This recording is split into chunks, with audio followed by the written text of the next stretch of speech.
amigo telespectador, o Jornal Nacional colocou no ar essa semana uma matéria sobre o estado de nossas rodovias. Ele atribuiu um percentual, para mim surpreendente, de que 91% dos problemas que nós temos nas nossas rodovias, elas advêm do excesso de peso, do excesso de carga nos caminhões. Quer dizer, a gente tem ideia disso, tem uma noção disso, percebe-se no estado do asfalto, que ele chega a fazer aqueles valos, né, como era comum de se ver aqui na nossa 470, entre Carlos Barbosa e Bento Gonçalves, mas que chegava esse percentual eu não tinha ideia não. Agora, espera um pouquinho, por que acontece isso? Falta de sinalização. Vocês querem ver? Aqui em Bento acontece um negócio interessante. Tem caminhões que entram lá no lado norte da cidade, passam pelas Oswaldo Aranha, circulam por dentro de Bento Gonçalves e saem lá no outro lado, lá no lado sul, logo depois, lá naquela descida que tem lá do bairro, onde tem a Massa Isabela, né, lá, para não passar próximo da polícia rodoviária. Claro, a polícia rodoviária com experiência percebe o excesso de carga, então eles transitam pela cidade. É por isso que nós temos algumas ruas da nossa cidade num estado precário do asfalto. Tem que fiscalizar. As balanças têm que funcionar nesse país inteiro. Mas tem gente que quer culpar o governo, tem gente que culpa... Espera um pouquinho. Por que nós temos problemas sérios na nossa rodovia? Não, porque tem que colocar transporte ferroviário. Espera aí, as ferrovias foram todas elas, privatizadas, lá na década de 90, pelo Fernando Henrique Cardoso. Se lembram disso? Foi feita uma privataria sem nenhuma obrigação das empresas que compraram as concessões. Aqui em Bento nós temos um exemplo claro disso. A ALL ficou com o tronco sul, aquele filezinho que tem ali, sei lá, vem lá do centro do estado, vai até Rio Negro, no Paraná, uma coisa assim. Deixou aqui esse trecho de Bento Gonçalves, que foi depois explorado, está sendo explorado pela Bento Turismo, Santo Antônio, né? Não, Bento Turismo, Santo Antônio está explorando, e queria também fazer esse trajeto aqui até lá embaixo, na esplanada, próximo da Ponte de Rio das Antas. Sucatearam as ferrovias brasileiras.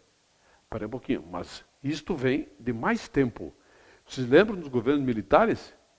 Mário Andreassa dizia, e eu ouvi ele dizer isso,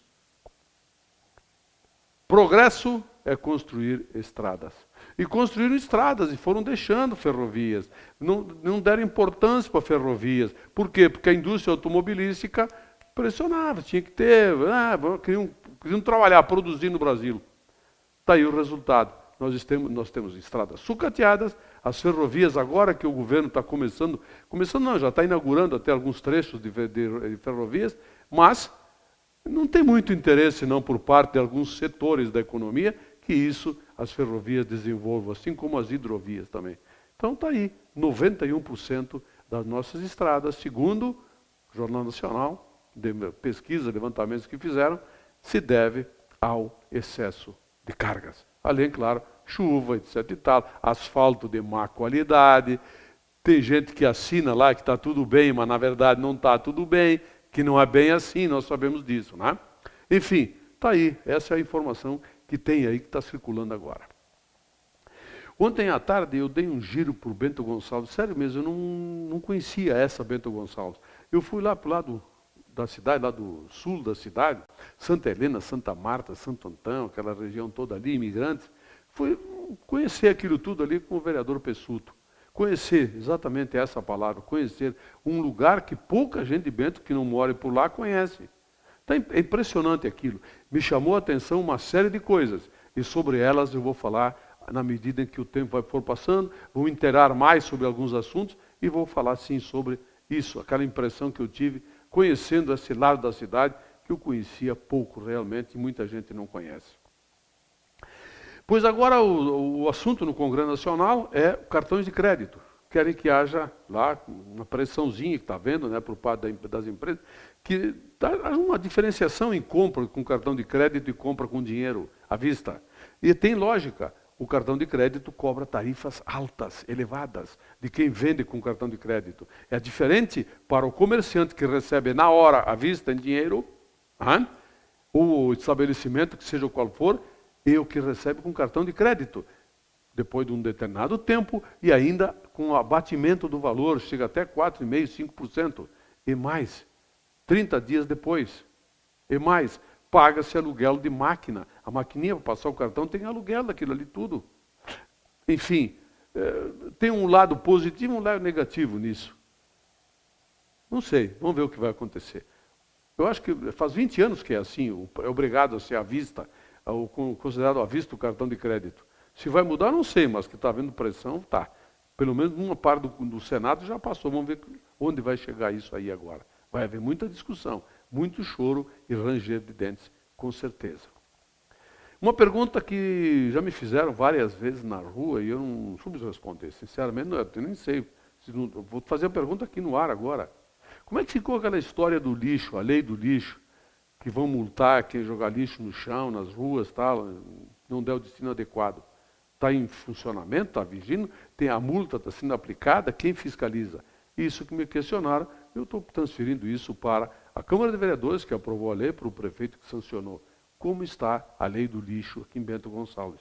Está funcionando? Se alguém tiver uma resposta, ficaríamos gratos se nos a passasse, para que nós a transfiramos para os nossos telespectadores. Eu já falei tanto sobre isso, escrevi sobre isso. Olha aqui, ó, quando morre uma pessoa, eu acho a coisa mais absurda e ridícula é quando começam a fazer homenagem. Pô, era um grande cara para não sei o quê. Aí entrevistam pessoas falando da maravilha que aquela pessoa era. Todo mundo vira um espetáculo, um grande cara, uma grande pessoa. Pô, mas se a pessoa é tudo aquilo que dizem, por que não o homenagearam enquanto era vivo?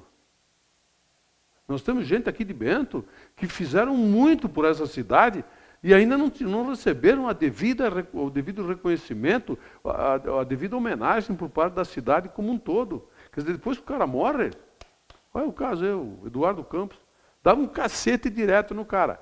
Morreu, pronto, virou um novo pai do Brasil. Ah, por favor. A morte é boa? Por favor, né? Lembram de Roger Abdelmassih?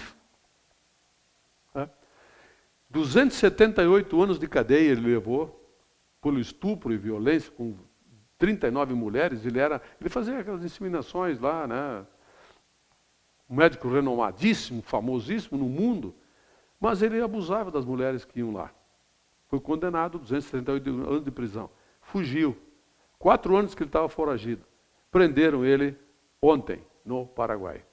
O cara deu uma banda lá, a polícia do Paraguai com a brasileira, de acordo, resolveram, prenderam o cara. Agora deve estar sendo transferido para o Brasil. Roger Abdelmassih. Demora, mas consegue sempre. Sempre o cara que está condenado de uma forma ou de outra, mais dia, menos dia, ele recebe o que merece. Aliás, uma outra notícia de ontem que me causou espécie, fiquei abismado quando ali, foi que a Suzane von Richthofen, lembra aquela moça que foi condenada a 39 anos de prisão, ela e o namorado e o cunhadinho dela, que mataram o pai e a mãe dela, né, com requintes de crueldade, ela foi condenada.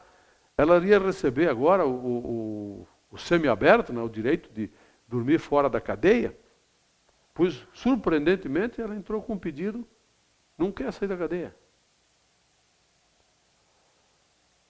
Pois é. Eu estou impressionado, tentando entender. Ela não explicou por que ainda, mas deverá explicar. Alguém querer ficar na cadeia? Está acontecendo isso, pelo menos a informação que está circulando desde ontem à tarde. Hoje o Internacional enfrenta o São Paulo no Beira-Rio. É a vitória do Internacional, apesar do São Paulo estar com um time com nomes renomados ali, tem gente de... né? Mas eu acho que o Internacional ganha e dorme de novo como líder. Só que vai dormir como líder, porque amanhã o Grêmio joga com o Cruzeiro. Deu, né? Se algum gremista acha que o Grêmio tem condições de chegar lá e ganhar do Cruzeiro, não tem como, né? O Internacional vai dormir, vai ficar, essa vez vai ficar um pouco mais, vai ficar 24 horas na liderança do campeonato. Só, porque o Cruzeiro vai vencer o Grêmio amanhã, não tenho dúvida disso. O Grêmio não tem como segurar o Cruzeiro, a menos que um aborto daquele da natureza aconteça, né? Essas coisas que só os deuses do futebol, quando estão de férias, eles conseguem fazer. Enfim, acho que o Internacional vence o São Paulo hoje, sim, e dorme na liderança e fica até amanhã à noite na liderança do Campeonato Brasileiro. O que é bom aqui para o Estado do Rio Grande do Sul, sem sombra de dúvida. Resta saber de quanto o Grêmio vai perder amanhã. Muito obrigado pela sua audiência, amigo telespectador. Eu volto amanhã.